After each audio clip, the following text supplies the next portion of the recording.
आज से 2000 साल पहले जब प्रभु यीशु मसीह क्रूस पर हमारे लिए मारे गए, हम सब जानते हैं, उस घटना को हम स्मरण करते हैं कि वो भयानक था और उसने हमारे और आपके लिए उस कठिन मृत्यु और पीड़ा को, उस अपमान को सहा। और जब वो उस अपमान को, उस पीड़ा को, उस दुख को झेल रहा था, क्रूस पर था, उसने कहा पूरा हुआ, इट इज फिनिश्ड। ये क्या पूरा हुआ कि संपूर्ण मानव जाति के लिए जो कार्य परमेश्वर के हृदय में थे वो पूरे हो गए। और जब हम संपूर्ण मानव जाति की बात करते हैं तो उसको दो हिस्सों में बांटा गया है, पुरुष और स्त्री। और हम जानते हैं कि परमेश्वर की योजना प्रत्येक प्राणी के लिए है। हर एक व्यक्ति जो इस पृथ्वी पर है, आज की तारीख में ऐसा कहा जाता है कि लगभग 7 बिलियन लोग जो हैं इस पृथ्वी पर हैं, 7 बिलियन पीपल। और 7 बिलियन को अगर हम डिवाइड करें तो एक बहुत बड़ा हिस्सा, जो आधा हिस्सा है, वो महिलाओं के लिए है, बहनों के लिए, बेटियों के लिए, चाहे वो छोटी बच्ची हो या वो माताएं हो या जवान स्त्रियां हो या लड़कियां हो, मैरिड अनमैरिड हो। और जब परमेश्वर का वचन पढ़ा जाता है, सिखाया जाता है, हम उसे स्मरण करते हैं, वो हम सबके लिए है, हम सबके लिए। इसलिए आज मैं विशेष, जो बहनें हैं यहाँ पर, जो बेटियां हैं, जवान छोटी बच्चियां भी हैं, उनसे भी मैं बात करना चाहूंगा कि परमेश्वर आपके लिए क्या सोचते हैं, परमेश्वर के पास आपके लिए क्या योजना है। जब परमेश्वर का वचन यिर्मयाह 29:11 में हमसे कहता है कि I have a plan for you, मेरे पास तुम्हारे लिए ये योजना है। क्या आपने कभी सोचा कि उस परमेश्वर के पास आपके लिए विशेष, आपके लिए क्या योजना है, और परमेश्वर आपके द्वारा क्या करना चाहते हैं, कर सकते हैं या कर सकते थे अगर आप उपस्थित होते और आपने आज्ञा को माना होता, अगर आप विश्वास योग्य होते, तो परमेश्वर आपके द्वारा क्या कर चुके होते। और अभी भी समय है कि परमेश्वर आपके द्वारा क्या काम करने में रुचि रखते हैं। 5 महत्वपूर्ण बातों को हम सीखेंगे और अध्ययन भी करेंगे। इससे पहले हम उन 5 बातों के बारे में अध्ययन करें, मैं आपको बताना चाहता हूं कि प्रत्येक मसीह महिला को, चाहे वो जवान लड़की हो, बेटी हो, बहन हो या बुजुर्ग स्त्री हो, उसे याद रखना चाहिए कि they are dealing with God, वो परमेश्वर के साथ डील कर रहे हैं। ये किसी संस्था या संगठन या समाज के साथ नहीं, आपका रिश्ता परमेश्वर के साथ है। परमेश्वर के पास आपके लिए योजना है और उन योजनाओं को जानने और समझने के लिए आवश्यक है कि आप परमेश्वर के सिद्धांतों को समझें। अगर आप परमेश्वर की पूरी योजना को समझना चाहते हैं कि परमेश्वर के पास आपके लिए और आपके द्वारा पूरे विश्व के लिए परमेश्वर के पास क्या योजना है, इसके लिए बहुत जरूरी है कि आप परमेश्वर के सिद्धांतों को जानें, चाहे वो सिद्धांत का स्वरूप छोटा ही क्यों ना हो। कई बार परमेश्वर आपको बड़े काम देंगे, लेकिन कई बार परमेश्वर आपको छोटा भी काम दे सकते हैं। और अगर आप परमेश्वर के सिद्धांतों को जानेंगे, उसकी योजनाओं को जानेंगे, मैं आपको विश्वास दिलाता हूं परमेश्वर आपको चुन लेंगे, भीड़ में से निकालकर बड़े बड़े काम करेंगे। और मैं आज इसके लिए आपको कुछ सबूत भी दूंगा कि परमेश्वर ने इतिहास में किस तरह से महिलाओं को उठाया और उनको बड़ी बड़ी सेवा परमेश्वर ने पूरे विश्व के लिए दी। इससे जरूरी है कि प्रत्येक महिला, बेटी को, जवान स्त्री को यह जानना चाहिए। यद्यपि परमेश्वर का वचन तो सबके लिए है, लेकिन इसमें एक भूमिका होती है, महिलाओं की, बहनों की एक बड़ी भूमिका है। और उस भूमिका के द्वारा परमेश्वर कैसे काम करते हैं हम देखेंगे। आपको याद होगा, जो महत्वपूर्ण बात आपको समझनी है, द वेरी फर्स्ट थिंग, जो पहली बात आपको समझनी है, जो 5 बातें मैं आपको बताऊंगा, उसमें पहली बात आपको जो समझनी है, परमेश्वर का वचन उत्पत्ति 1:27 में हमें सिखाता है कि परमेश्वर ने अपनी समानता और स्वरूप में आदम को और हव्वा को रचा था। अपनी समानता में। हम एक ऐसे समाज में रहते हैं जो ऐसा दिखता है कि पुरुष प्रधान समाज है, पुरुषों की जो है वो महिमा है, लेकिन अगर वास्तविक रूप से देखा जाए, आध्यात्मिक आत्मिक दृष्टिकोण से देखा जाए, परमेश्वर के दृष्टिकोण से देखा जाए, तो परमेश्वर ने स्त्री को भी अपनी समानता में बनाया है। और वही स्वरूप परमेश्वर ने दिया, और वही ज्ञान, दान, वरदान, गुण, स्वभाव जो पुरुष के अंदर थे, वही परमेश्वर ने एक स्त्री को भी दिया। बाइबल रेफरेंस, परमेश्वर का वचन बताता है, पवित्र शास्त्र बाइबल बताती है कि उत्पत्ति 1:27 में कि परमेश्वर ने स्त्री को भी अपने स्वरूप में बनाया। इसलिए आपको अपना स्वरूप, अपनी संरचना और अपने बारे में सोचना पड़ेगा कि परमेश्वर ने आपको अपना स्वरूप, अपनी समानता क्यों दी है।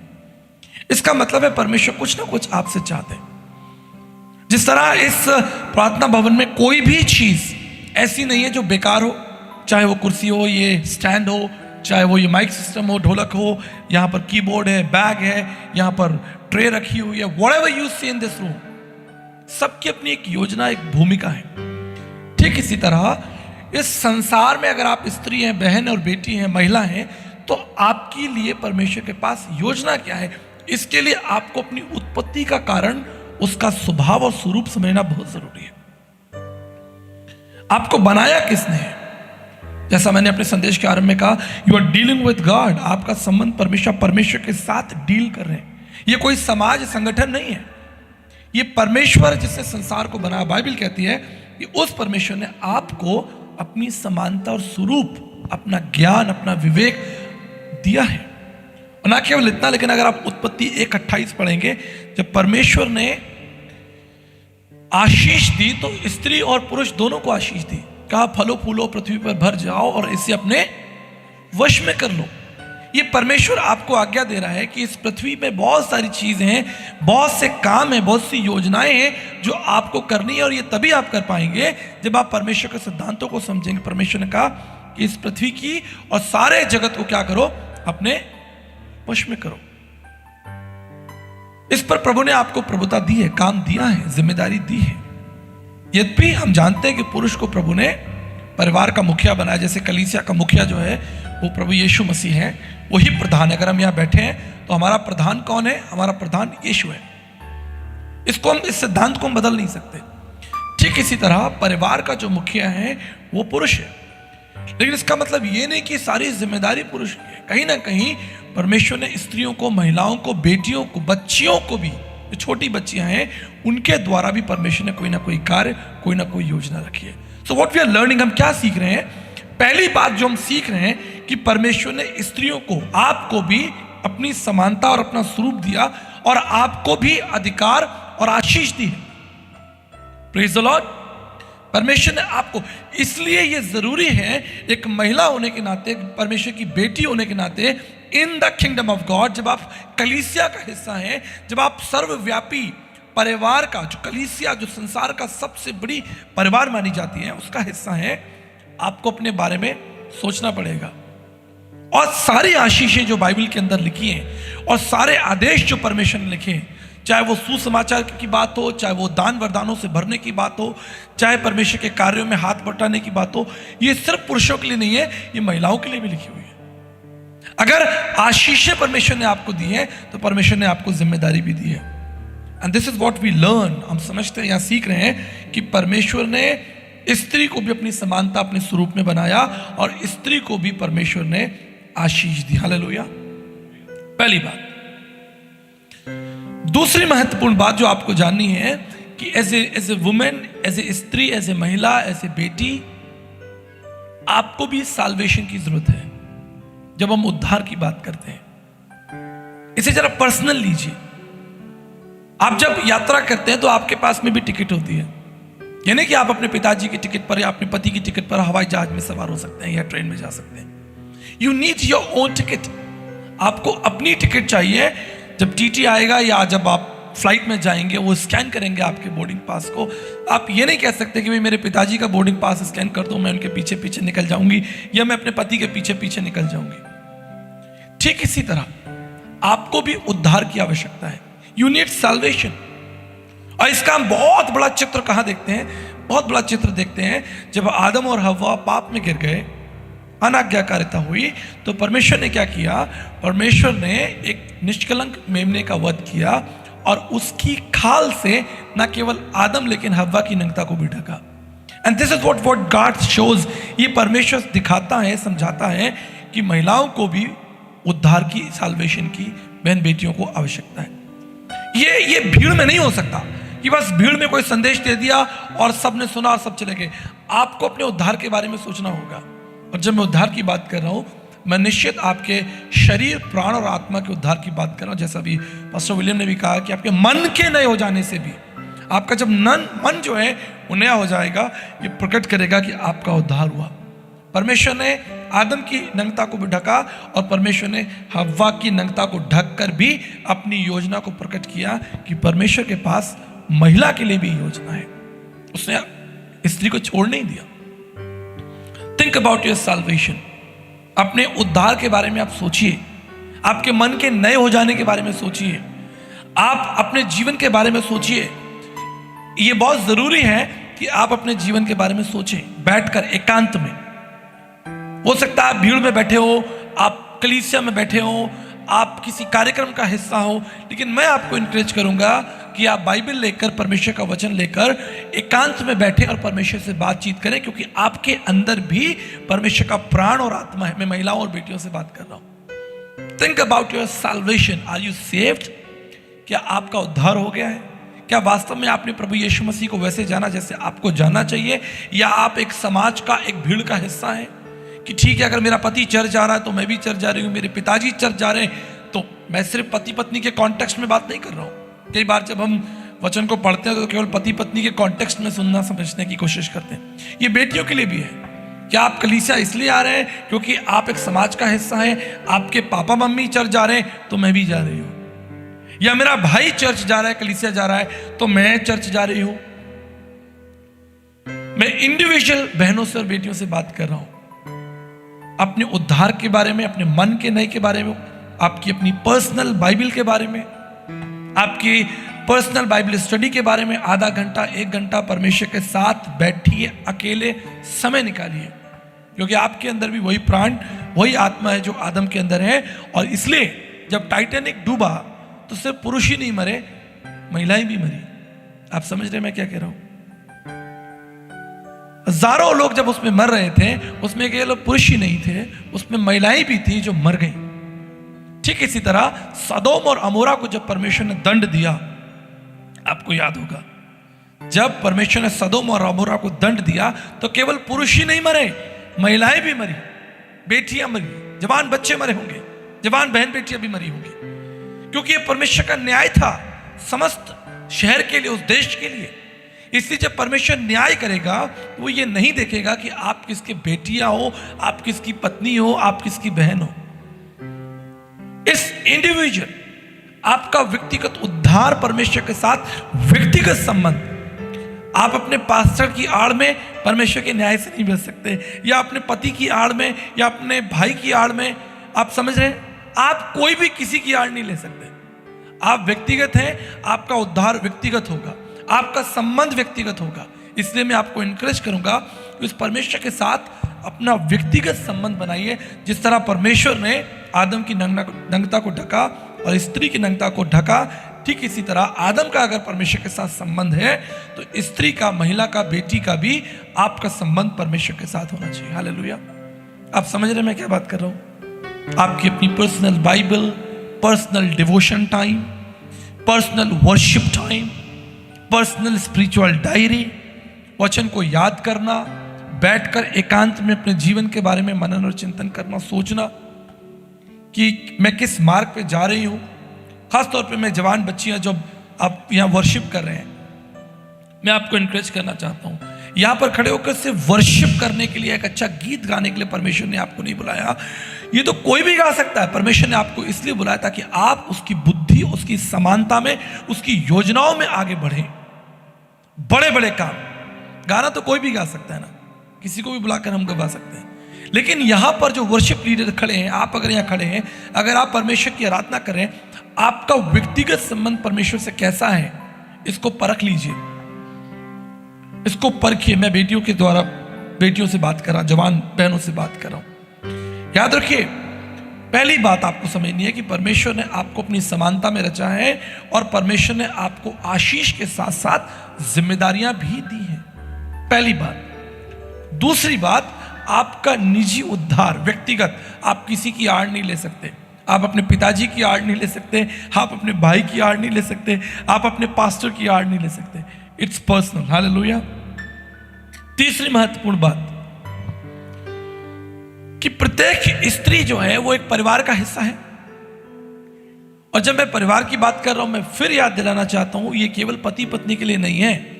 आप बहन भी हैं, आप बेटी भी हैं, आप मां भी हैं, आप किसी की भाभी भी हैं, किसी की चाची भी हैं, किसी की बुआ भी हैं। कई रोल, जिस तरह एक पुरुष के कई रोल होते हैं, इस तरह आपके भी कई रोल हैं। एक व्यापक, एक बड़ा काम परमेश्वर ने, एक बड़ी जिम्मेदारी आपको दी है, एक बड़ी पोजीशन जो है परमेश्वर आपको परिवार में और परमेश्वर के राज्य में देना चाहता है, इन द किंगडम ऑफ गॉड। परिवार को जोड़कर, परिवार को संभालकर और कलीसिया को जोड़कर कलीसिया को संभालने की भी जिम्मेदारी आपकी है। अगर आप किसी भी कलीसिया का हिस्सा हैं, अगर आप एक मसीह समाज का हिस्सा हैं, जिस तरह आप परिवार को चलाती हैं, परिवार के बारे में चिंता करती हैं, आप परिवार में अपने संबंध, जो आपके माता पिता, भाई बहन, या आप बुआ हैं, चाची हैं, आंटी हैं, किस तरह आप अपने परिवार के बारे में सोचती हैं। जब आपके घर में कोई मेहमान आता है तो आपकी बड़ी जिम्मेदारी हो जाती है कि उस मेहमान के लिए हमें खाना बनाना है, चाय बनाना है, एक बहन के रूप में, एक बेटी के रूप में आप अपनी। ठीक इसी तरह जिस कलीसिया में आप जाते हैं, उस कलीसिया के प्रति आपकी एक बड़ी जिम्मेदारी है। आप उस कलीसिया का हिस्सा हैं, और इसलिए जब मैंने आपको आरंभ में कहा था, आपको परमेश्वर के राज्य के बारे में, किंगडम ऑफ गॉड के बारे में सोचना होगा, क्योंकि ये परमेश्वर ने जिम्मेदारी आपको दी है। मैं आपको बताना चाहता हूं इतिहास में कुछ महत्वपूर्ण महिलाएं जिनको परमेश्वर ने इस्तेमाल किया। आपने मदर टेरेसा का नाम सुना होगा, किताबों में पढ़ा होगा, लेकिन क्या आप विश्वास कर सकते हैं कि एक स्त्री अपने देश को छोड़कर एक दूसरे देश में आकर, और कलकत्ता जैसे शहर में, मदर टेरेसा ने अपनी पूरी जिंदगी एक महिला होने के नाते परमेश्वर के राज्य के लिए दे दी। पूरी जिंदगी उन्होंने कोड़ियों की, दुखियों की सेवा की, और आज पूरा विश्व मदर टेरेसा को जानता है। हम अभी पंडिता रमाबाई जी का बर्थडे सेलिब्रेट करने के लिए तैयार हैं 23 अप्रैल को। लेकिन क्या आपने पढ़ा उस स्त्री के बारे में? जब वो जवान थी, उसकी शादी हुई, उसके 2 साल के बाद उसके पति की मृत्यु हो गई। उस समय हमारे देश की जो सामाजिक परिस्थितियां थी वो कितनी कठिन थी। उस समय कितनी भुखमरी, कितनी बीमारी, कितने बाढ़ जो हैं और जो अकाल जो हैं उस समय हो जाया करते थे। लेकिन एक ऐसे समय में, ऐसे कठिन समय में परमेश्वर ने एक स्त्री से बात की, एक महिला से बात की, और उससे अनाथों की और बहुत से विधवाओं और कमजोर लोगों की मां बनाया। आप सोचिए, एक स्त्री के द्वारा, पंडिता रमाबाई जी को। और न केवल इतना, लेकिन मराठी भाषा में उन्होंने बाइबल का अनुवाद किया। जब वो छोटी बच्ची थी, जवान थी, तो अपने पिताजी के साथ संस्कृत, व्याकरण और तमाम दूसरे दर्शनों का, भारतीय दर्शनों का, वेद पुराणों का अध्ययन करती थी। आगे चलकर जब उन्होंने समाज में अव्यवस्था देखी, समाज में कमियां देखी, समाज के अंदर त्रुटियां देखी, बुराइयां देखी, खास तौर पे उस समय जो छोटी बच्चियों के साथ अत्याचार होते थे, या उनको स्कूल नहीं भेजा जाता था, या जो लड़कियां जवान थी, छोटी थी, उन विधवा हो जाती थी, उस समय की जो परिस्थितियां थी, सामाजिक परिस्थितियां बहुत कठिन थी। लोग सोचते थे ये समाज की प्रॉब्लम तो कोई इंस्टीट्यूशन या कोई सरकार या कोई केंद्र बनाया जाए, लेकिन उससे कुछ नहीं होता। कितने केंद्र बना लो, लेकिन जब तक परमेश्वर एक व्यक्ति को खड़ा ना कर दे अपने समस्याओं का समाधान के लिए। और यही हुआ, समाज के द्वारा नहीं, सिस्टम के द्वारा नहीं, परमेश्वर के हस्तक्षेप से एक महिला खड़ी करी गई, स्त्री खड़ी की, और उसने पूरे विश्व के अंदर प्रभु के सिद्धांतों को पहुंचाया, दूर दूर तक परमेश्वर के सिद्धांतों को पहुंचाया, और जीवन भी जिया। न केवल बोला, प्रचार किया, लेकिन एक पवित्र सामर्थी जीवन जिया। और आज पूरे विश्व में लोग पंडिता रमाबाई जी को जानते हैं। आपने एडिथ मैरी ब्राउन के बारे में सुना है? एडिथ मैरी ब्राउन जो है, जो CMC लुधियाना मेडिकल कॉलेज, अगर आप हिस्ट्री पढ़ें, हिस्ट्री में रुचि रखा करें, मैं बहनों बेटियों से इनकरेज करूंगा। आजकल तो बहुत सुविधाएं हैं, इंटरनेट है, आप फटाफट इंटरनेट पे दूसरे खाने पीने की चीज़ें और फैशन और चीज़ों को देखते हैं। इससे बेटर है थोड़ा सा समय निकालकर आप मसीह इतिहास उठाकर देखें कि एडिथ मैरी ब्राउन ने, सोचिए आज से 150 साल पहले, 200 साल पहले, जब हमारे देश में लोग मर रहे थे बीमारियों से, 30 साल की एक जवान लड़की ने दर्शन देखा। उसने क्या देखा? एक बड़ा मैदान है और हजारों लोग मर रहे हैं, और उसने घुटने टिकाए, मिट्टी ली और प्रार्थना की कि प्रभु इस स्थान पर एक मेडिकल कॉलेज हो। और आज से 150-200 साल पहले 30 साल की जवान लड़की के द्वारा परमेश्वर ने बात करके उस स्थान पर भारत में बहुत बड़ा medical college CMC Ludhiana medical college बनाया, एक लड़की के, एक स्त्री के द्वारा। मुझे ये समझ में नहीं आता कि कई बार हम इसे प्रचार करते, हमारे भारत देश में भी नारा लगता है या फिर ऐसे अनाउंसमेंट होती है महिलाओं के लिए कि महिलाओं को जगाओ या उनको मजबूत करो, क्या क्या नारे हैं ना, बेटी बचाओ और दुनिया। अरे ये सब तो परमेश्वर ने ऑलरेडी उनको सिद्धांत और ताकत योजनाएं पहले दे दी है। उन बेटियों को, बहनों को सिर्फ यूज करना, उसमें बढ़ना है। हमें किसी समाज संगठन की प्रेरणा की जरूरत थोड़ी है कि बेटियों को पढ़ाओ, बेटियों को बढ़ाओ, इनको बचाओ, इनको सिखाओ। क्यों सिखाएं? आज से 6000 साल पहले परमेश्वर ने उनके हाथ में सब कुछ दे दिया। अब समझ रहे?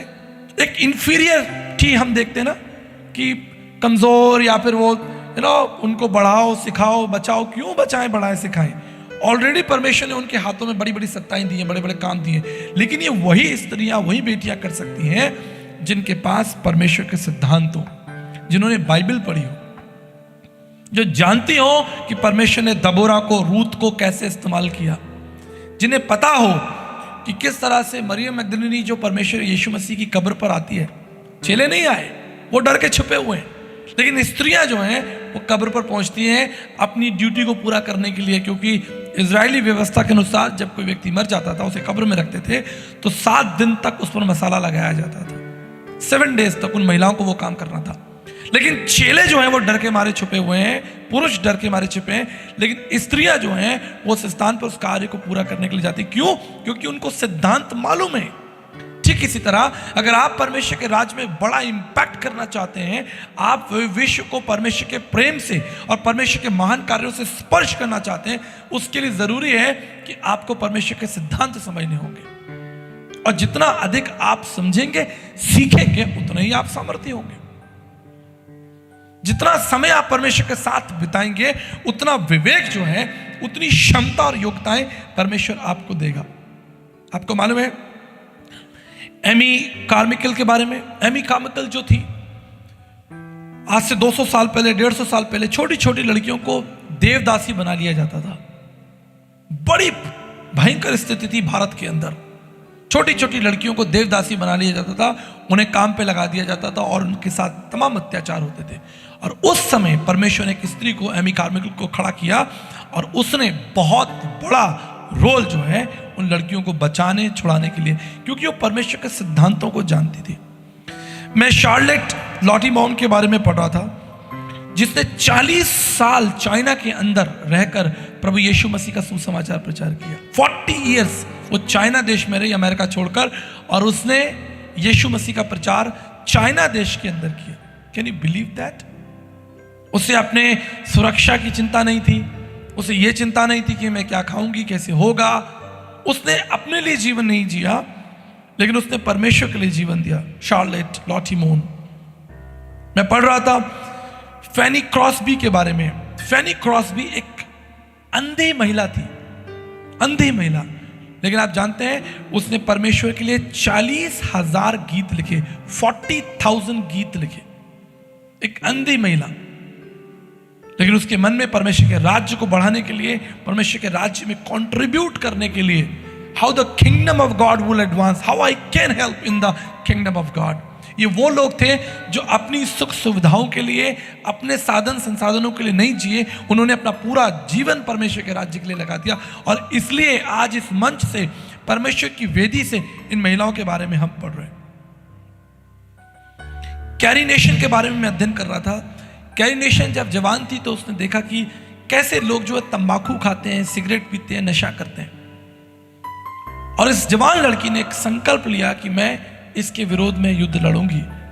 और उसने कहा कि परमेश्वर ने मनुष्य को जीवन दिया है ताकि मनुष्य परमेश्वर के लिए जीवन जिए, लेकिन नशे के द्वारा, तंबाकू के द्वारा, शराब के द्वारा हर एक व्यक्ति जो है वो अपने शरीर को नष्ट कर रहा है। और पूरे विश्व के अंदर उन्होंने बड़ी बड़ी कैंपेन की और नशे के विरोध में लड़ाई लड़ी और कहा कि परमेश्वर का मंदिर है आप, आपका शरीर परमेश्वर का मंदिर है।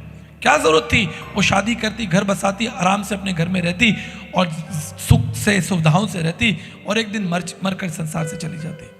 But she stood for the kingdom of God. वो परमेश्वर के राज्य के लिए खड़ी हुई और पूरे अमेरिका में और पूरे यूरोप में उसने बड़ी बड़ी कैंपेन की। Book of Ephesians chapter 4 verse 11 में हम 5 वरदानी सेवकाई के बारे में पढ़ते हैं। अगर आप बाइबल पढ़ते हैं तो आप जानेंगे कि 5 वरदानी सेवकाई जो है वो कलीसिया में क्या होती है। प्रेरित, भविष्यवक्ता, सुसमाचार प्रचारक, पास्टर्स और टीचर। आप समझ रहे हैं? कलीसिया के अंदर 5 वरदानी सेवकाई है। इसलिए मैं आपको इनकरेज करता हूं कि आधा 1 घंटा 2 घंटा परमेश्वर के वचन के साथ साथ मसीह इतिहास में अध्ययन कीजिए, मसीह कलीसियाओं के स्वरूप और संरचना के बारे में अध्ययन कीजिए, और कलीसिया क्या है और कलीसिया का रोल क्या है, आपका रोल कलीसिया में कैसा होना।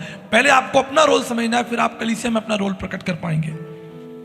5 वरदानी सेवकाई के बारे में, कोई प्रेरित है, कोई भविष्यवक्ता है, कोई सुसमाचार है, कोई पास्टर है, कोई टीचर है। जब परमेश्वर इस तरह से कलीसिया के अंदर वरदानी सेवकाई के बारे में बात कर रहा है तो निश्चित इसमें महिलाएं भी आवश्यक है, जरूरी है। आप सोचिए कि आपकी कलीसिया में कौन सा रोल है, क्या कौन से वरदान परमेश्वर ने आपको दिए हैं। आप अपने बारे में सोचिए, थिंक अबाउट इट। परमेश्वर से प्रार्थना कीजिए, घुटनों पर आइए और पूछिए कि मेरी कलीसिया में, मेरे समाज में, जिस शहर में मैं हूं, मेरा रोल क्या है। क्या सिर्फ हम खाने पीने और मर जाने के लिए आए? But if you look to the word of God, अगर आप परमेश्वर के वचन को ध्यान से पढ़ेंगे तो आप देखेंगे कि परमेश्वर महिलाओं को, स्त्रियों को भी दान वरदानों से भरने के लिए तैयार है। अगर आप तैयार हैं तो परमेश्वर तैयार है। क्यों? क्योंकि अदन की वाटिका में परमेश्वर ने आदम और हव्वा दोनों को आशीष दी थी, और वही परमेश्वर आपको आशीषों से भरना चाहता है। अगर आप न्यायियों की पुस्तक पढ़ें, बुक ऑफ जजेस, वहां पर आपको डबोरा के बारे में, जिसको हिंदी में हम दबोरा भी कहते हैं, इंग्लिश में डबोरा कहते हैं, न्यायियों की पुस्तक आपको पुराने नियम में मिलेगी। इसका आप अध्ययन करेंगे तो वहां पर दबोरा के विषय में कुछ महत्वपूर्ण बात है जिसे हम समझने की कोशिश करेंगे। न्यायियों की पुस्तक उसका 4था अध्याय और उसके 4थे पद को अगर हम पढ़ें, can we read the word of God, book of जजेस, न्यायियों की पुस्तक उसका 4था अध्याय 4थे पद को पढ़ें। उस समय लपीदोत की स्त्री दबोरा जो नबिया थी, इस्राएलियों का न्याय करती थी। आप देखिए यहां पर 2 महत्वपूर्ण बातें हैं। सबसे पहली बात है कि दबोरा जो थी एक विवाहित स्त्री थी, उसके पति का नाम लिखा है। कई बार आप सोचेंगे कि मैं तो एक विवाहित स्त्री हूं, मैं तो घर में रहती हूं, मैं तो खाना बनाऊंगी, घर की साफ सफाई करूंगी, बच्चे अभी स्कूल से आते ही होंगे, अभी जाना है, अभी मेहमान आते होंगे। लेकिन बाइबल यह प्रेरणा देती है कि दबोरा एक विवाहित महिला थी, उसका भी एक घर है, उसका भी एक पति है, उसके भी रिश्तेदार हैं, लेकिन उसके अलावा आप अगर ध्यान से पढ़ें क्या लिखा है कि वो इजरायलियों का न्याय करती थी। Can you believe that? Hallelujah. एक स्त्री होने के नाते परमेश्वर के राज्य में आप दबोरा का रोल देखिए। अभी आपको और भी कुछ अच्छा महत्वपूर्ण सीखने समझने को मिलेगा। अगर आप 8वां पद पढ़ें, बड़ी इंटरेस्टिंग बात यहां पे लिखी है। बुक ऑफ जजेस चैप्टर 4, न्यायियों की पुस्तक 4था अध्याय उसका 8वां पद पढ़ें। बाराक ने उससे कहा यदि तू मेरे संग चलेगी। देखो बाराक को कहां जाना है? बाराक को युद्ध में जाना है, लड़ने के लिए जाना है, और उसको प्रेरणा मिल रही है बाराक को कि भाई तुमको युद्ध करने जाना है। तो उसने दबोरा से क्या कहा? पढ़े। बाराक ने उससे कहा यदि तू मेरे साथ चलेगी तो मैं भी जाऊंगा, नहीं तो नहीं जाऊंगा। क्या लिखा है? बाराक ने उससे कहा यदि तू मेरे संग चलेगी तो मैं जाऊंगा, नहीं तो नहीं जाऊंगा। एक पुरुष का कॉन्फिडेंस देखिए, एक स्त्री का, अगर तू मेरे साथ चलेगी तो चलूंगा, लेकिन ये कॉन्फिडेंस उसके कहां से आया? बाराक ने ये बात दबोरा से क्यों कही कि तू चलेगी तो मैं चलूंगा? आगे दबोरा का जवाब भी पढ़ लीजिए। 9वां पद, उसने कहा निसंदेह मैं तेरे संग चलूंगी, तो भी इस यात्रा से तेरी कुछ बड़ाई ना होगी, क्योंकि यहोवा सीसरा को एक स्त्री के अधीन कर देगा। देखिए रिस्पॉन्स देखिए, युद्ध में जा रहे हैं और युद्ध में जाने के लिए दबोरा क्या कह रही है बाराक से कि मैं तेरे साथ चलूंगी। डोंट वरी, कितनी बड़ी बात है। और आप जानते हैं कि ऐसा क्यों हुआ? अगर आप दबोरा का गीत पढ़ें, जो कि आपको 5वें अध्याय में मिलेगा, दबोरा का गीत अगर आप पढ़ेंगे तो उसमें एक महत्वपूर्ण वचन आपको मिलेगा, जो कि 5वें अध्याय के 7वें पद में। पढ़िए। जब तक मैं दबोरा ना उठी, जब तक मैं इस्राएल में माता होकर ना उठी। सुनिए क्या लिखा है कि दबोरा जो है वो अपने आप को इज़राइल की माता बता रही है। आप समझ रहे हैं मैं आपको क्या कह रहा हूं? एक बड़ी जिम्मेदारी वो अपने ऊपर ले रही है। पूरे इज़राइल के लिए वो अपने आप को माता प्रकट कर रही है कि मैं कौन हूं, मैं इज़राइल की क्या हूं, माता हूं। जब तक मैं इज़राइल में माता होकर ना उठी, तब तक गांव सूने पड़े थे। यह है एक मसीही महिला जो वचन से प्रेरित है, आत्मा से भरी है, परमेश्वर के वरदानों को जानती है और परमेश्वर की योजनाओं को, सिद्धांतों को जानती है। आप समझ रहे हैं? और देखिए, दबोरा के बारे में आपको मैं एक चीज और बताकर आपको इंकरेज करना चाहूंगा। क्या लिखा है? दबोरा का गीत। ना केवल ये इज़राइल की माता है, लेकिन एक न्याय करने वाली भी है। अब हम इसको क्या देख रहे हैं? ये एक वर्शिप लीडर भी है। गीत परमेश्वर के लिए सिर्फ गा नहीं रही है, लेकिन कंपोजर है। आप आए, आपने गीत गाया, शायद उस गीत को किसी ने लिखा होगा, आप आए, गा के चले गए। बट दबोरा जो है वो एक कंपोजर है, और कितना सुंदर उसने गीत लिखा है। और देखिए, तीसरा पद पढ़िए, लिखा है, हे राजाओं सुनो, हे अधिपतियों कान लगाओ। राजाओं से कह रही है एक स्त्री। डर नहीं, उसको भय नहीं। क्यों? क्योंकि वो जानती है कि मुझे परमेश्वर ने महान कार्यों के लिए चुना है। परमेश्वर ने मुझे वो अधिकार दिया, वो सामर्थ्य दिया है, और वो राजाओं के लिए कह रही है, हे राजाओं और अधिपतियों कान लगाकर सुनो, मैं आप यहोवा के लिए गीत गाऊंगी। इज़राइल के परमेश्वर यहोवा का मैं भजन करूंगी। गीत गा भी रही है, गीत लिख भी रही है, न्याय भी कर रही है, युद्ध में भी खड़ी हुई है। यह है एक महिला जिसको परमेश्वर अपनी महिमा के लिए इस्तेमाल करना चाहता है। और देखिए 12वां पद पढ़िए, क्या लिखा है? जाग जाग हे दबोरा जाग। है ना? जागना कितना मुश्किल है।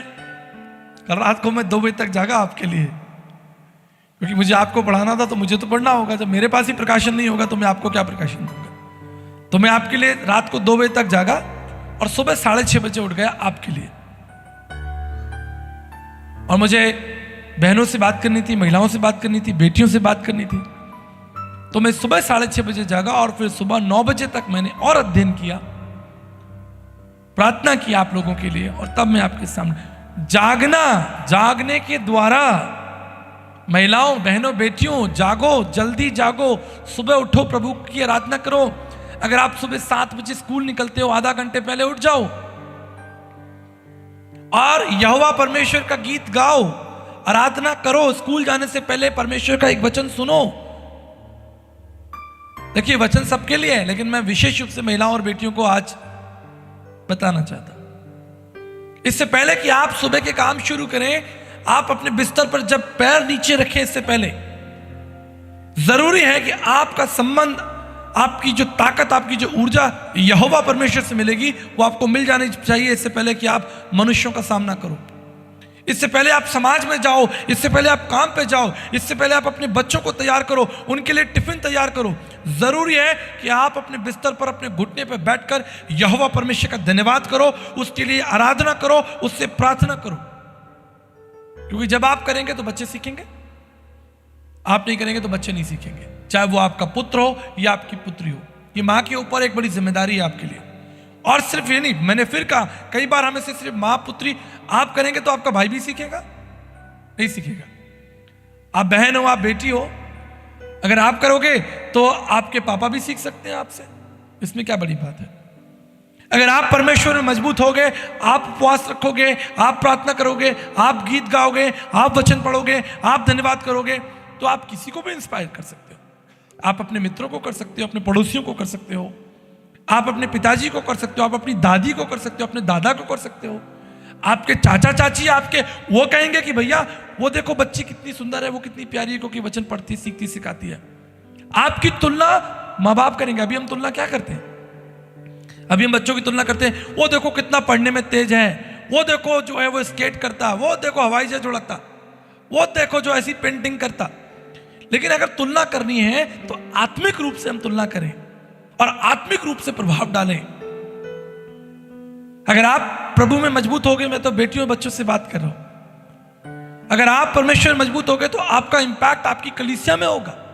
आप अच्छा गाओगे, अच्छा बजाओगे, आप आसपास के लोगों को इंस्पायर करोगे। आप केवल अपने माता पिता, अपने पति और अपने भाई को इंस्पायर करने के लिए नहीं, लेकिन पूरे देश और समाज को इंस्पायर करने के लिए बुलाए गए हो।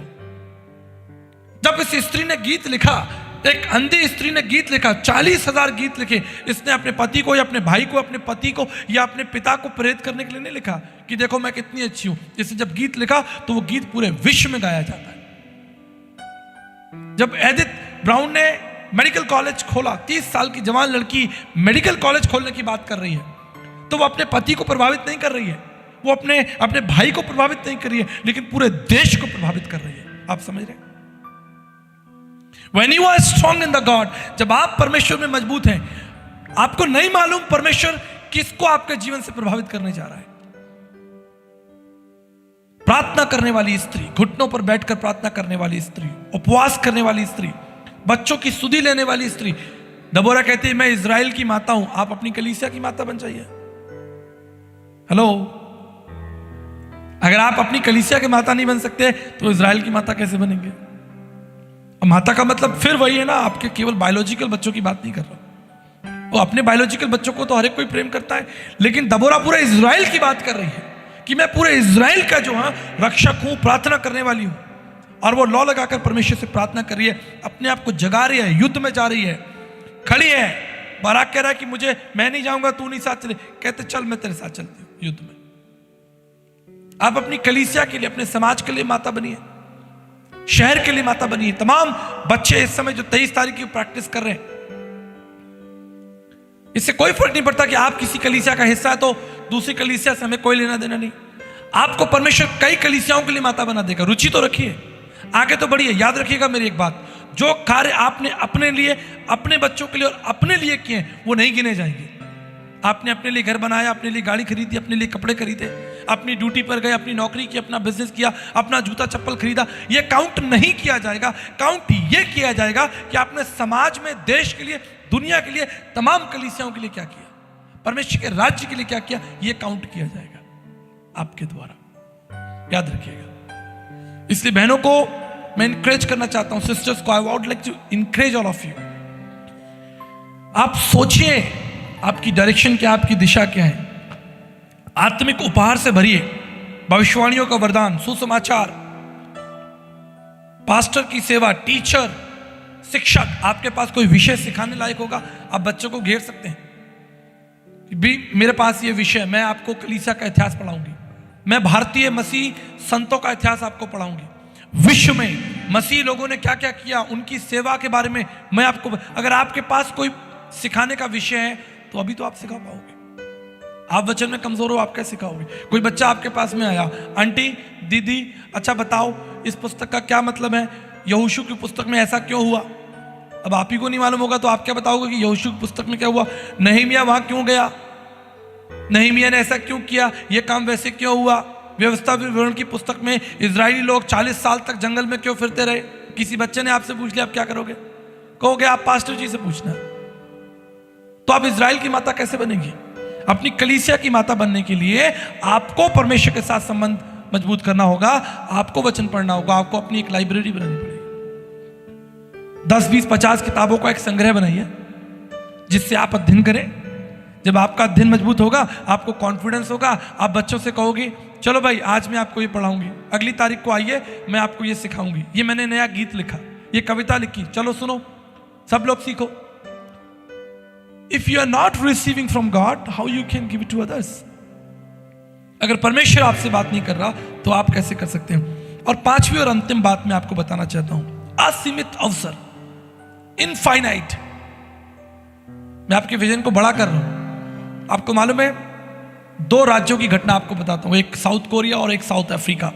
आज पूरा साउथ कोरिया जो है वो मसीह में है और पूरा साउथ अफ्रीका जो है वो मसीह में है। लेकिन कभी आपने सोचा कि ऐसा हुआ कैसे? आप क्या सोचते हैं ये केवल पुरुषों के सेवा से हो गया? अगर आप साउथ कोरिया का इतिहास पढ़ेंगे, 30 साल के अंदर वहां की महिलाओं ने पूरे देश को बदल दिया। साउथ कोरिया मसीह देश नहीं था, वहां तो बहुत समस्याएं थी, बिजली पानी की समस्या, खाने की समस्या, अकाल की समस्या। अगर आप इतिहास पढ़ेंगे, वॉर, लड़ाई झगड़ा, ये दुनिया भर का साउथ कोरिया, नॉर्थ कोरिया। लेकिन वहां की मसीह महिलाओं ने एका किया। उन्होंने कहा हम अपने देश के लिए प्रार्थना करेंगे, हम घुटनों पर आएंगे, हम उपवास रखेंगे और हम बिजनेस करेंगे। तो पूरे साउथ कोरिया की महिलाओं ने बिजनेस शुरू किया और उन्होंने बिजनेस कंट्रीब्यूशन के द्वारा बड़े बड़े चर्च बनाए। आज दुनिया के सबसे बड़े बड़े चर्च जो हैं वो आपको साउथ कोरिया में मिलेंगे। छोटा सा देश है लेकिन सबसे बड़े बड़े चर्चेस जहां हजारों लोग एक साथ बैठते हैं। हम सोचते हैं कि महिलाओं का काम क्या है कि बच्चों को ड्राइंग सिखा दी, पेंटिंग सिखा दी, थोड़ा क्रिसमस ट्री सजा दिया, हल्के फुल्के काम, डांस सिखा दिया। बुरा नहीं है, आप बच्चों को डांस सिखा रहे हैं, पेंटिंग सिखा रहे हैं, क्रिसमस ट्री। लेकिन I am talking about infinite opportunities. बड़े मंचों पर जाकर परमेश्वर की महिमा करना, बड़े बड़े सिद्धांतों को समझना, बड़े कार्यों को रुचि रखना। जैसे एडिथ ब्राउन के बारे में, आप एक महिला ने पूरा हॉस्पिटल बना दिया, पूरा रिसर्च सेंटर बना दिया, दुनिया से बात की खड़े होकर, मुझे यहां पर यह हॉस्पिटल बनाना है। लोग उसके साथ हो लिए। साउथ कोरिया की, साउथ अफ्रीका की महिलाओं ने प्रार्थना की, पूरा साउथ अफ्रीका के लिए प्रार्थना की। अकाल पड़ा, भूडोल पड़ा, वहां पर समस्या ही समस्या, खाने की समस्या, भूखमरी, कपड़े नहीं। महिलाओं ने बोला हम क्या करें? उन्होंने कहा चलो हम यहोवा परमेश्वर, इजराइल के परमेश्वर की आराधना करें। और जब उन्होंने आराधना की, प्रार्थना की, घुटनों पर आए, उपवास रखा, परमेश्वर उनसे बात करने लगा। जो योजनाएं वो बनाते वो सिद्ध हो जाती, जो वो काम करते वो सफल हो जाते। बिजनेस का काम आप जानते हैं, कॉफी का सबसे बड़ा काम जो है विश्व के अंदर, कॉफी जो एक्सपोर्ट होती है, भेजी जाती है, वो अफ्रीका है। लेकिन आप जानते हैं उसके पीछे 80% बिलीवर्स मसीह महिलाओं का दिमाग है। आप जानते हैं इजराइल के अंदर आप लोग होटल मोटल में रहते हैं, ये भी यहां पर भी आप जानते हैं होटल मोटल में क्या होता है।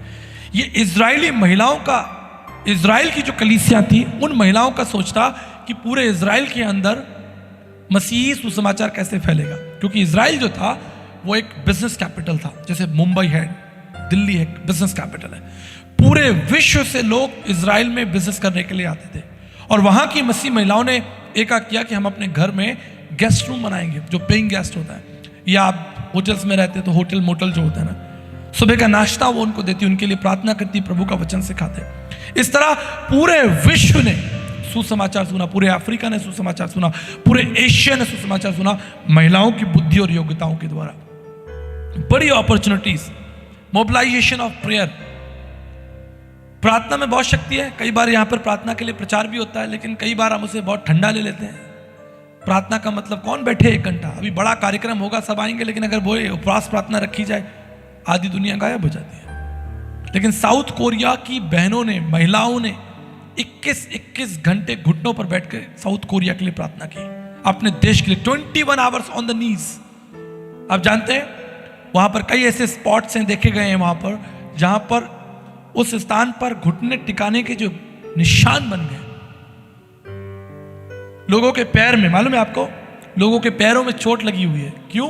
घंटों घंटों घुटनों पर बैठकर अपने देश के लिए प्रार्थना करना, और तब जाकर उनका इतना बड़ा कंट्रीब्यूशन है। आज छोटा सा देश है साउथ कोरिया, लेकिन पूरे विश्व को इंपैक्ट करता है, पूरे विश्व को। चाहे कल्चर हो, चाहे फूड हो, चाहे टेक्नोलॉजी, जितनी गाड़ियां आ रही हैं सब साउथ कोरिया से आ रही हैं।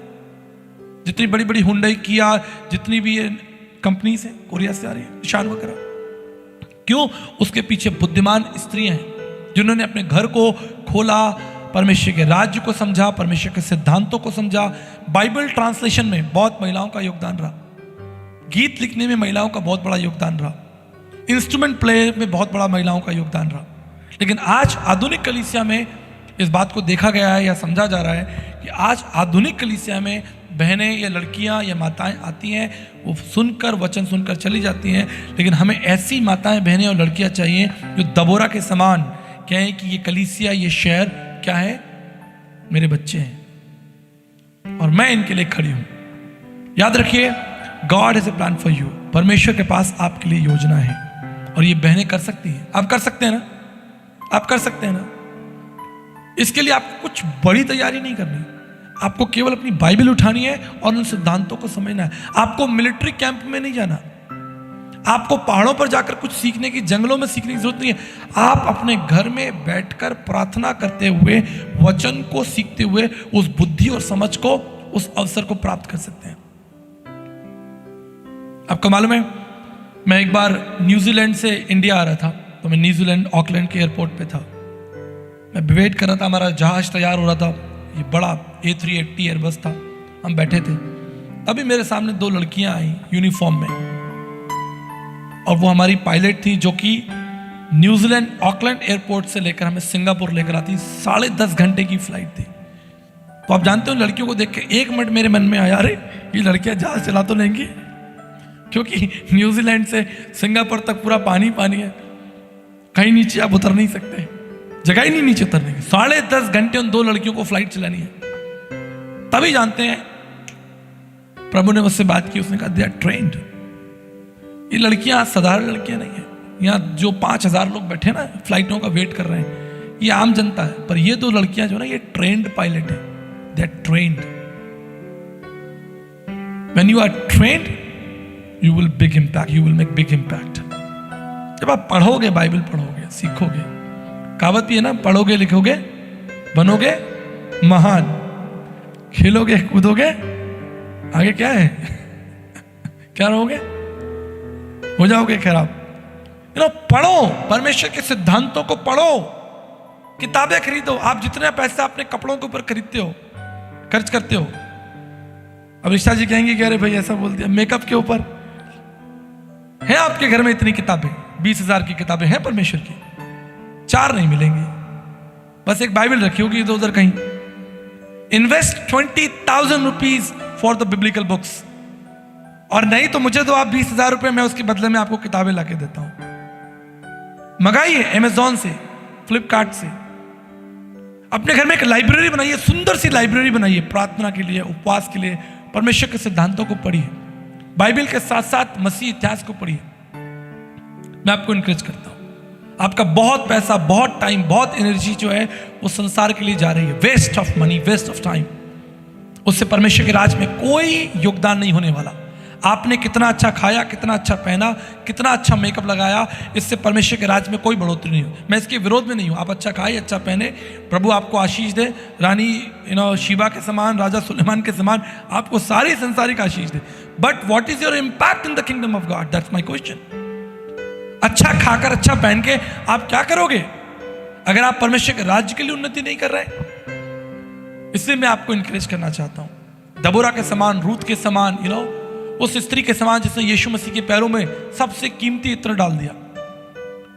चेले गड़बड़ा गए, बोले अरे भैया इतना इसको बेचकर जो है हम ये कर देते, वो कर देते गरीबों को। लेकिन उस स्त्री ने अपना इतना कीमती, कम से कम आज की तारीख में 20-25 हजार रुपए का इत्र होगा वो, और यीशु मसीह के पैरों में डाल दिया। उसने अपनी विश्वास योग्यता, उसने अपना प्यार, अपनी भक्ति एक महंगे रूप में, देखिए कोई छोटी सी चीज, सस्ती सी चीज रख के चले जाओ तो ठीक है, लेकिन उसने महंगा इत्र प्रभु के सामने डाल दिया। आज वो महंगा इत्र आपको नहीं, वो बेला वीटा का नहीं चाहिए कि आप डालो प्रभु के चरणों में। आज आपका जो महंगा इत्र हो सकता है, वो हो सकता है आपका समय। Sit down with the Lord. Bible कहती है कि वो दोनों बहनें कौन थी? हेलो, पढ़ते हो बाइबल आप लोग?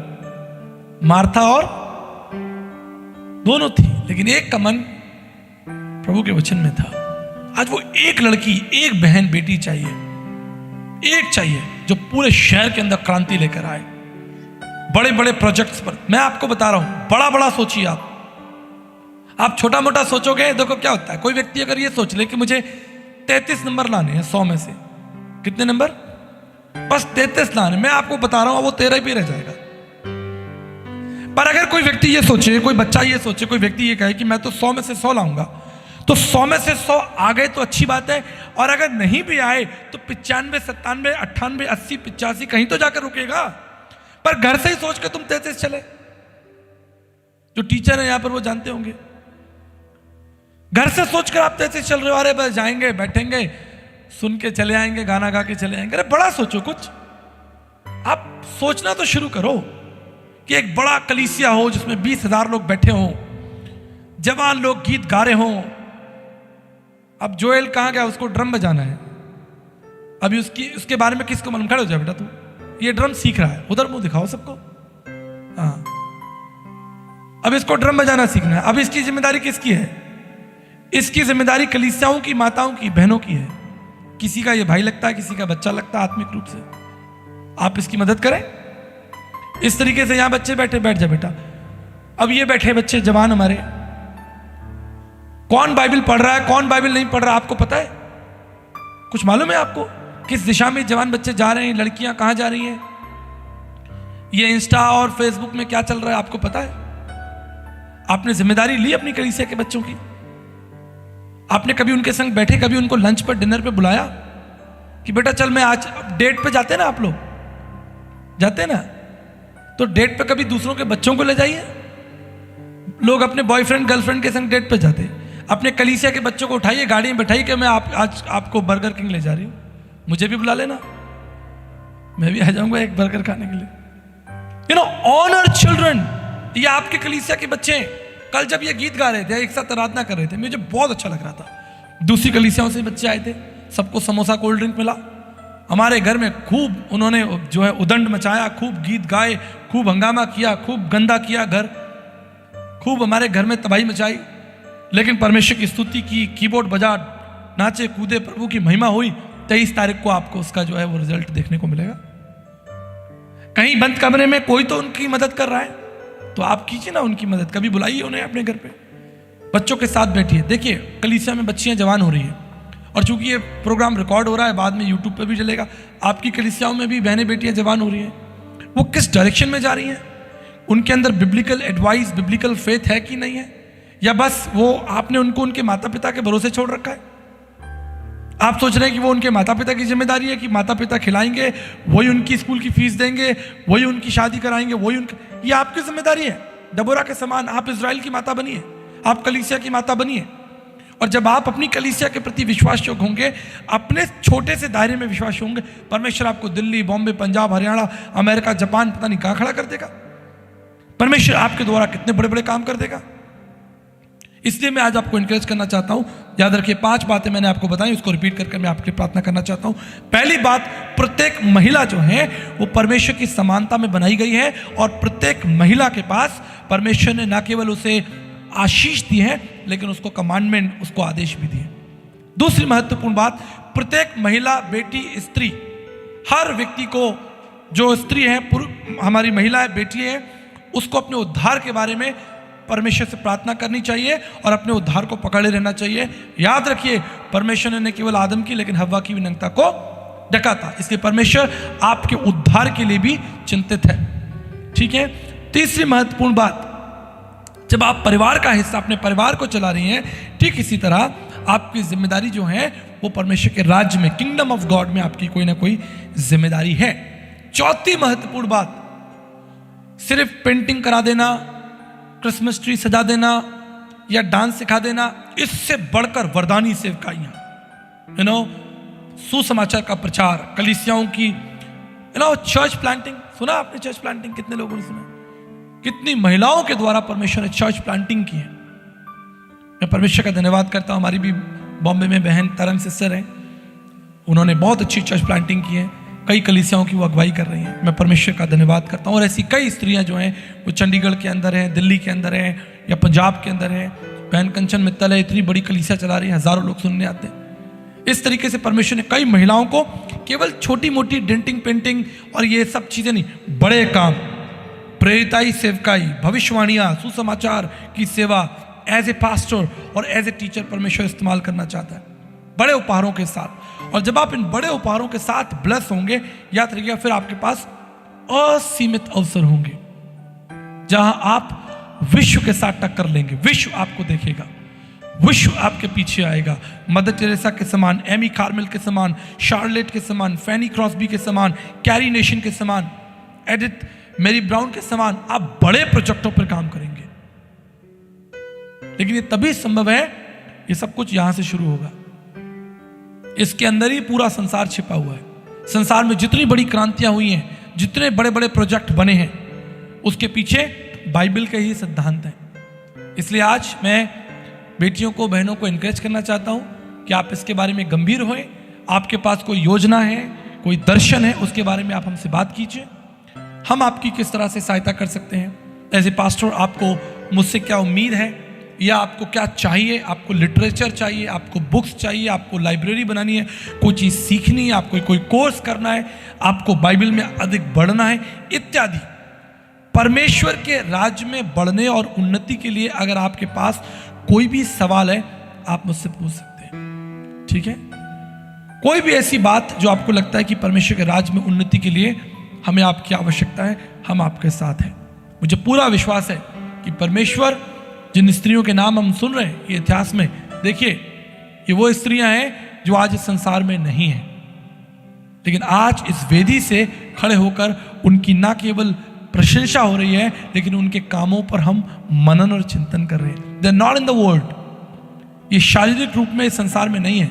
दे are with God, they are with Jesus in heaven, वो यहोवा परमेश्वर के साथ स्वर्ग में, लेकिन वचन के द्वारा इनके जीवन पर हम चिंतन और मनन कर रहे हैं। यही मेरा आपसे सवाल है कि एक दिन आप इस संसार में नहीं होंगे, लेकिन आपका इम्पैक्ट, आपकी हिस्ट्री जब इतिहास में पढ़ी जाएगी, लोग कहेंगे कि एक बहन थी, एक बेटी थी, एक जवान लड़की थी जिसने परमेश्वर के लिए यह किया, एक बच्ची थी जिसने प्रभु के लिए इतने गीत लिखे।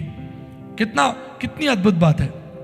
फैनी क्रॉस्बी, एक अंधी महिला जिसने 40,000 से अधिक गीत प्रभु की महिमा के लिए लिखे। आज परमेश्वर को एक ऐसी बेटी चाहिए, एक ऐसी लड़की चाहिए। आप जानते हैं, एक अगर उसको विश्वास योग्य व्यक्ति मिल जाए, दबोरा के समान, रूत के समान, उस स्त्री के समान जिसने यीशु मसीह के कदमों पर अपनी सबसे कीमती चीज डाल दी, मरियम मगदलीनी के समान, उस स्त्री के समान जो घड़ा छोड़कर पूरे गांव में सुसमाचार सुनाने चली गई, उसकी वजह से पूरे गांव ने सुसमाचार सुन लिया। एक विश्वास योग्य बेटी परमेश्वर के राज्य में हो, बहुत बड़ा इम्पैक्ट हो सकता है, बहुत बड़ी संभावना है। इसलिए अपने लिए प्रार्थना कीजिए, परमेश्वर से पूछिए, प्रभु व्हाट इज माई डायरेक्शन, मैं कर क्या रही हूं इस पृथ्वी पर। एक और दिन निकल जाएगा, what is your contribution in the kingdom of God. एक हफ्ता निकल जाएगा, एक साल निकल जाएगा, आपने परमेश्वर के लिए क्या किया, आपने कितने लोगों को तैयार किया, कितने लोगों के लिए प्रार्थना की, कितने लोगों की अगुवाई की, कितने गीत लिखे, कितनी किताबें लिखी, कितने ट्रांसलेशन किए। Do something for the kingdom of God and God will bless you. Not only He will bless you, but He will honor you. ऐसी स्त्री को परमेश्वर ऑनर करेगा जो परमेश्वर के राज्य के लिए खड़ी है, और इतिहास में उसकी चर्चा होगी, इतिहास में उसका नाम दर्ज होगा, और ना केवल पृथ्वी के इतिहास में, लेकिन स्वर्ग में स्वर्गदूत भी उसकी प्रशंसा करेंगे। आइए हम प्रार्थना करें, परमेश्वर का धन्यवाद करें। प्रभु आपकी महिमा करते हैं पिता, आपके महान कार्यों के लिए, आपकी महान योजनाओं के लिए प्रभु, विशेष रूप से आज इस संदेश के द्वारा आप अपनी बेटियों से बात कर रहे हैं पिता। समाज में उनके कई स्थान हो सकते हैं, वो बहन, बेटी, माँ, स्त्री, कुछ भी हो सकती है प्रभु, पत्नी हो सकती है, लेकिन आपकी दृष्टि में, आपके लिए तो वो आपकी बेटी है प्रभु। और पिता इस समय है कि आपका वचन कहता है कि जवान दर्शन देखेंगे, बेटियां भविष्यवाणियां करेंगी।